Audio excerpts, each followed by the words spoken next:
उठिए बाबा, मुझे आपसे जरूरी काम है। क्या काम है तुम्हारा और तुम कौन हो? बाबा, मैं पड़ोसी गांव से हूँ। मैं गंगाराम का बेटा हूँ, जिनका गांव में ढाबा है। सत्यनारायण जैसे ही गंगाराम का नाम लेता है, वो आदमी अपने कंबल से बाहर आता है। वो आदमी बहुत ही बूढ़ा था, बड़े घने बाल, सूखा हुआ चेहरा, थकी आंखें। वो बाबा मुस्कुराते हुए सत्यनारायण की तरफ देखकर बोलते हैं, बेटा, क्या तुम सच में गंगाराम के बेटे हो? वही गंगाराम ना, जिसके ढाबे पर जादुई खाना मिलता है। तुम उसके बेटे हो क्या?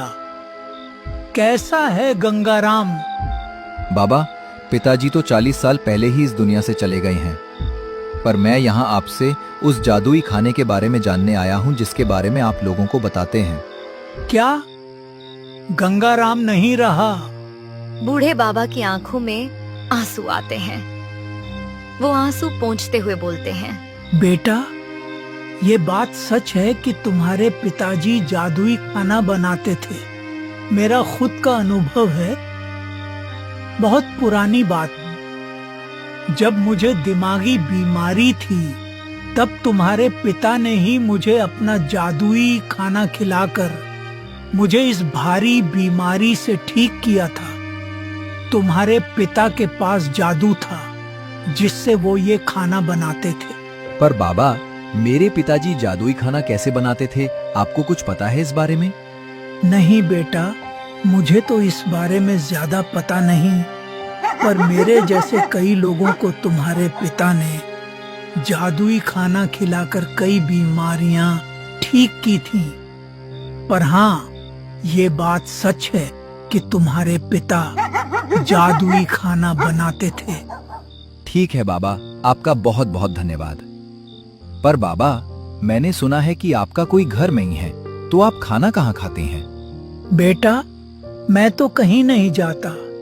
दिन रात इस बरगद के पेड़ के नीचे पड़ा रहता हूँ। लोग मुझे यहाँ जो बचा कुचा होता है, वो लाकर दे देते हैं। सत्यनारायण को बूढ़े बाबा की ये बात सुनकर बहुत बुरा लगता है। बाबा, आप चिंता मत करो, कल से मैं किसी के पास आपके लिए खाना भेज दिया करूंगा। इतना बोलकर सत्यनारायण वहाँ से चला जाता है। अब जबकि उसे जादुई खाने के सच के बारे में पता चल गया था, वो रास्ते में भी उसी के बारे में सोचता हुआ चल रहा था। वो घर आता है, तभी उसकी पत्नी पूछती है, इतनी देर रात में आप कहाँ गए थे? कहीं नहीं, यही बस टहलने गया था बाहर। उसकी पत्नी भी थोड़े आश्चर्य से देखती है। सुबह हो जाती है। सत्यनारायण रोज की तरह आज भी अपना ढाबा खोलता है। ढाबे पर आए लोगों को खाना देता, और अगर कोई गरीब आया तो उसे मुफ्त में खाना खिलाता है। पर आज रोज की तरह उसका मन नहीं लग रहा था। वो बस उस जादुई खाने के बारे में ही सोच रहा था। ऐसे ही देखते देखते दोपहर हो जाती है। आज ढाबे पर ज्यादा कोई आया नहीं था, इसलिए सत्यनारायण अपने नौकर को ढाबा संभालने को बोलता है और खुद गांव में थोड़ी देर घूमने जाता है। वो चलते चलते एक घर के सामने आता है, जहां एक बुजुर्ग औरत रो रही होती है। क्या हुआ माताजी, आप रो क्यों रही हैं? क्या करूं बेटा, घर में पति बीमार है। दिन रात सिर्फ बुखार आता जाता रहता है, सांस लेने में तकलीफ होती है। रोज कहते हैं आज नहीं बचूंगा। गांव में अच्छा अस्पताल नहीं है। पता नहीं ये सब कब तक चलता रहेगा, कब ठीक होंगे मेरे पति। माताजी, मुझे बुरा लगा आपकी बात सुनकर। तभी सत्यनारायण अपनी जेब में जितने पैसे होते हैं सब निकालता है। माताजी, ये लीजिए कुछ पैसे, हो सके तो अस्पताल से अच्छी दवाइयां लाइए। सत्यनारायण हाथ जोड़कर वहां से चला जाता है। चलते चलते वो सरकारी अस्पताल के बाहर आता है, जहां वो देखता है कि कई सारे लोग इलाज के लिए लाइन में खड़े हैं। कई तो बूढ़े थे और कई छोटे बच्चे। सच में, अगर आज मुझे जादुई खाने के बारे में पता होता तो सभी का इलाज कर देता। पता नहीं पिताजी का ऐसा कौन सा राज था। ऐसा बोलकर वो निराश होकर घर की ओर चला जाता है। अगले दिन उसके ढाबे पर एक जादूगर आता है। सत्यनारायण को पता चलता है कि एक बड़े मशहूर जादूगर उसके ढाबे पर खाना खाने आए हैं। प्रणाम जादूगर जी। मैंने सुना है कि आप महान जादूगर हैं और आपके पास कई सारी विद्याएं भी हैं जिनसे आप जादू कर सकते हैं। तुमने सही सुना है। मुझे कई जादुई मंत्र पता हैं। तुम ये जो बर्तन देख रहे हो, उस बर्तन में क्या है? हाँ, दिख रहा है। उस बर्तन में तो कुछ नहीं, खाली है। खाना खत्म हुआ है उसमें। नहीं, तुम झूठ बोल रहे हो। नहीं, झूठ बोलना तो मेरे संस्कारों में नहीं है।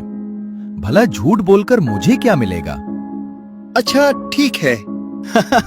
देखते हैं तुम कितना सच बोल रहे हो। जादूगर अपनी आंखें बंद कर देता है और कुछ बड़बड़ाने लगता है। ठीक है, अब उस बर्तन को खोलकर देखो। सत्यनारायण उस बर्तन को खोलता है और खोलते ही वो चौंक जाता है, क्योंकि वो बर्तन पुलाव से भरा हुआ था। अरे, इस बर्तन में तो कुछ नहीं था, पर अब अचानक से ये इतना सारा पुलाव कहां से आ गया इसमें? देखा, मतलब तुम झूठ भी बोलते हो। पर ऐसा कैसे हो सकता है? मैंने तो आज पुलाव बनाया ही नहीं, तो इसमें ये खाना कहां से आया? यही तो माया है, यही तो जादुई नगरी है। सत्यनारायण, ये सब चीजें सामान्य मनुष्यों के परे हैं। अब जरा ठीक से देखो बर्तन में क्या है। सत्यनारायण फिर से बर्तन में देखता है।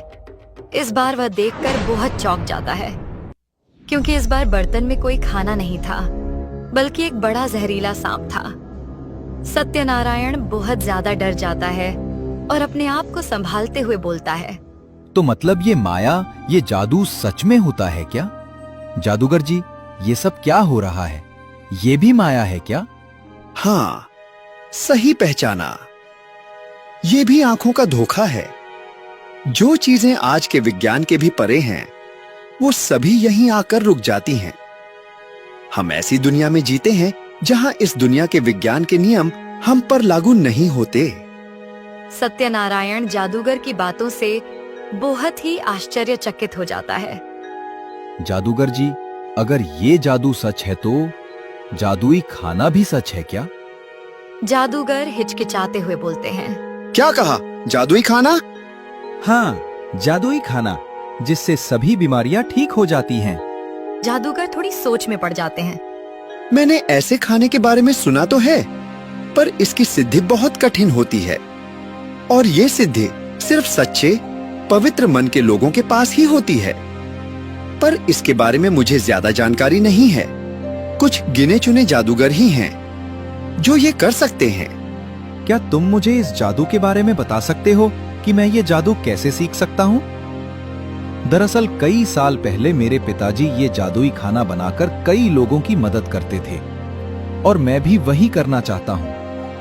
मेरे गांव में कई बीमार, असहाय लोग हैं जिनका अपना कोई नहीं, और मुझसे ये हालत देखी नहीं जा रही।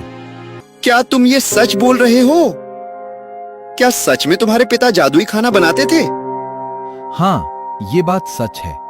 कई लोगों से मैंने ये बात सुनी है। ठीक है, पर मैं तुम्हें जादुई खाना बनाने की विद्या तो नहीं सिखा सकता, पर मेरे गुरुदेव तुम्हें इस विद्या के बारे में बता सकते हैं। वैसे तुम बड़े नेकदिल इंसान लग रहे हो। सुना है तुम गरीबों को मुफ्त में खाना भी खिलाते हो। ठीक है, फिर एक बार प्रयास करके देखते हैं। जादूगर सत्यनारायण को अपने साथ लेकर जाता है। वो एक घने जंगल से गुजरकर एक अनजान जगह पर आते हैं, मानो सत्यनारायण ने ये जगह पहली बार देखी हो। चलते चलते वो एक गुफा के बाहर आते हैं। जादूगर उसे गुफा में ले जाता है। गुफा में एक बूढ़ा व्यक्ति बैठा था जो इस जादूगर के गुरुदेव थे। उसके शरीर से ऐसी ऊर्जा महसूस हो रही थी मानो जादुई किरणें ही उसके शरीर से निकल रही हों। प्रणाम गुरुदेव। ये आदमी यहाँ आपसे जादुई खाने की विद्या सीखने आया है। कह रहा था कि उसके पिता को ये विद्या आती थी। वो गुरुदेव थोड़े चौंक से जाते हैं और बोलते हैं, जादुई खाना बनाने की कोई विद्या नहीं है, बल्कि ये जादू अपने मालिक को अपने आप चुन लेता है। आज तक मैं खुद भी इस जादू को हासिल नहीं कर पाया। क्या गुरुदेव, ये विद्या नहीं है? फिर ये जादू कैसे सीखी जाती है? इस विद्या को सिखाया नहीं बल्कि अपनाया जाता है, और इसे अपनाने का तरीका खतरनाक भी है और आसान भी। खतरनाक और आसान भी? मतलब मैं नहीं समझा गुरुदेव। खतरनाक इसलिए है क्योंकि अगर कोई स्वार्थी आदमी वो जादू पाने गया तो वो कभी वापस लौट कर नहीं आता। और आसान इसलिए है कि अगर कोई सच्चा आदमी वहां गया जो दूसरों के भलाई के बारे में सोचता है, उसे वो जादू आसानी से मिल जाता है। गुरुदेव, मुझे बस आप रास्ता दिखाइए। मैं लोगों के भलाई के लिए कुछ भी कर सकता हूं। अच्छा तो ठीक है, फिर ध्यान से सुनो मेरी बातें। इस जंगल में थोड़ी दूरी पर एक जादुई तालाब है। उसमें सिर्फ 2 लाल कमल के फूल हैं। वहां जाकर अगर तुम्हें उन 2 फूलों के साथ एक नीले रंग का कमल दिखा तो समझना कि तुम्हारा पहला पड़ाव पूरा हो गया। उसके बाद तुम्हें वो फूल तोड़ना है। जैसे ही तुम उस फूल को तोड़ोगे, तुम्हें पानी में से रास्ता खुलता हुआ दिखाई देगा। तुम्हें उस रास्ते से अंदर जाना है, मतलब तुम एक गुफा में जाओगे।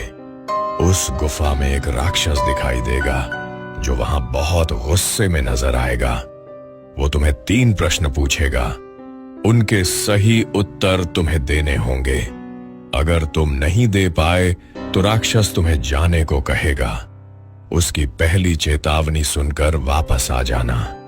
अगर ज्यादा देर रुके तो राक्षस मार देगा, और अगर तुम सारे प्रश्नों के उत्तर सही से दे दिए तो वो राक्षस तुम्हें एक जादुई पानी से भरी बोतल देगा।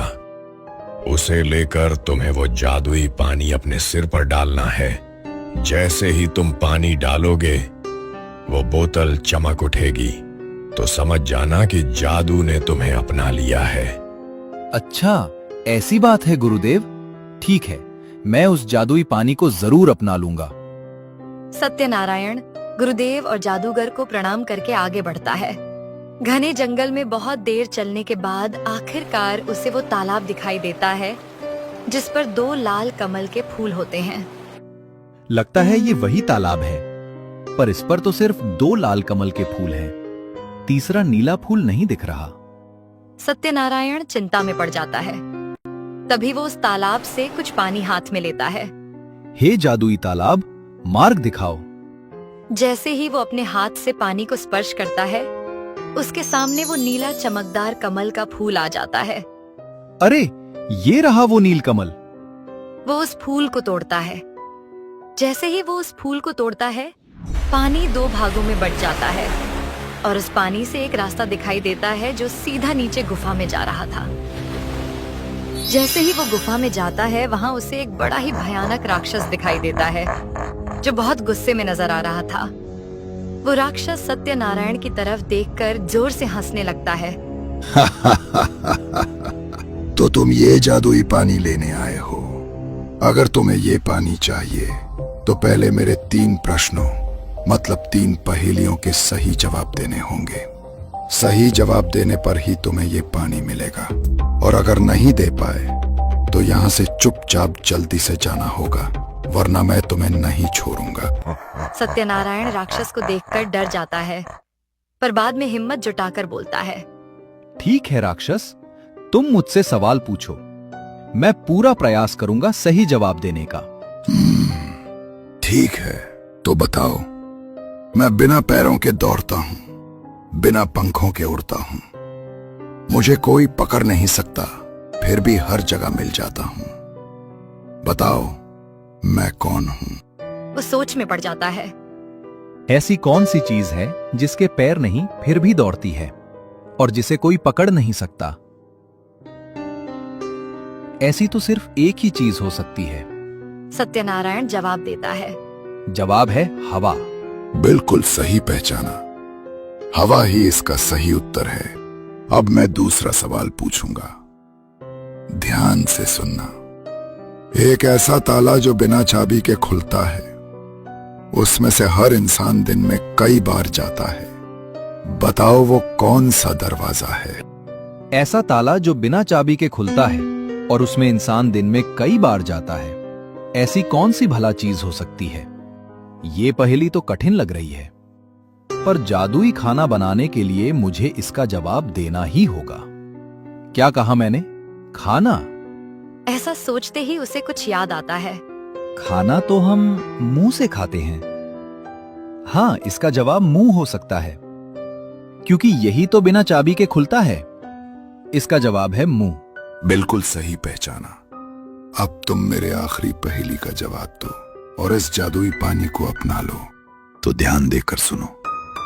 मुझे संभालो तो पीढ़ियां संवरती हैं, मुझे भूलो तो रिश्ते बिखरते हैं। मैं किताब में नहीं, दिल और व्यवहार में मिलता हूं। बताओ मैं कौन हूं? मुझे संभालो तो पीढ़ियां संवरती हैं और भूलो तो रिश्ते बिखरते हैं। ऐसा क्या हो सकता है? संभालो, भूलो, क्या हो सकता है? सत्यनारायण बहुत सोचता है। उसे समझ नहीं आ रहा था कि इसका उत्तर क्या होगा। तभी वो अपनी आंखें बंद करता है। ये आखिरी पहेली है। अगर सही जवाब दिया तो पिताजी जैसा जादुई खाना बना सकता हूं। पिताजी ने मुझे हमेशा दूसरों की मदद करना सिखाया है और मैं वही करूंगा। क्या कहा मैंने अभी? पिताजी ने दी हुई सीख, मतलब उनके संस्कार। मतलब इसका जवाब अच्छे संस्कार हैं शायद, क्योंकि इससे संभालने से ही पीढ़ियां संवरती हैं और भूले तो बिखर जाती हैं। हाँ राक्षस, इसका सही जवाब अच्छे संस्कार हैं। बिल्कुल सही कहा तुमने। इसका जवाब संस्कार ही है। इतना बोलते ही राक्षस अपनी आंखें बंद करता है और उसके हाथ में वो जादुई पानी की बोतल आती है। ये लो तुम्हारी जादुई पानी की बोतल। इसका पानी निकालकर अपने सर पर डाल देना। अगर ये जादुई पानी ने तुम्हें स्वीकारा तो ये बोतल चमक उठेगी। सत्यनारायण वो बोतल लेता है और अपने सर पर उसका पानी डालता है। जैसे ही वो पानी डालता है वो बोतल चमकने लगती है। लगता है इस जादुई पानी ने तुम्हें स्वीकार लिया है। अब तुम जो भी खाना अपने हाथ से बनाओगे उससे हर मनुष्य की बीमारी ठीक हो सकती है। जाओ, अपने घर जाओ और लोगों की मदद करो। और तब से वो अपने ढाबे पर कई सारे लोगों को जादुई खाना खिलाकर उनकी बीमारियां ठीक करने लगता है।